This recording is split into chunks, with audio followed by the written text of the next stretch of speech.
जिनकी पहली चाल। पिछले भाग में आपने देखा, इमरान ने एक रहस्यमयी बोतल खोली और एक भयानक जिन्न तलस्म को आजाद कर दिया। अब जिन ने उसे 3 ख्वाहिशें मांगने का मौका दिया है। जंगल की हवा थम गई थी। जिन हवा में तैरता हुआ गहरी आवाज में बोला, मांग 3 ख्वाहिशें, सोच समझकर, क्योंकि ये आखिरी होंगी। इमरान थोड़ी देर चुप रहा। डर भी था, लेकिन दिल में कुछ अच्छा करने की चाह भी। उसने पहला सवाल किया, क्या मैं जो चाहूं वही होगा? जिन मुस्कराया, मगर उसकी मुस्कान में कुछ अजीब था। हाँ, पर हर ख्वाहिश की कीमत होती है।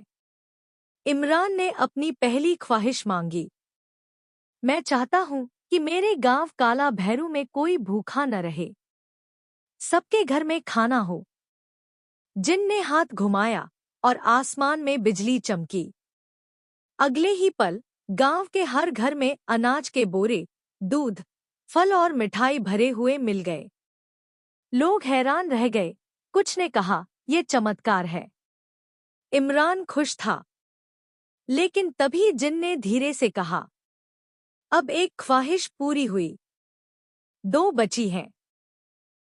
लेकिन याद रख, हर ख्वाहिश के साथ मैं तेरे और करीब आ रहा हूं। उस रात इमरान को अजीब सपने आए। उसने देखा, वह अकेला जंगल में भाग रहा है। पीछे कोई छाया है, बहुत तेज। सुबह उठते ही वह भागा बुजुर्ग हाफिज चाचा के पास, जो गांव के सबसे बुद्धिमान और धार्मिक व्यक्ति थे। इमरान ने सारी बात बताई।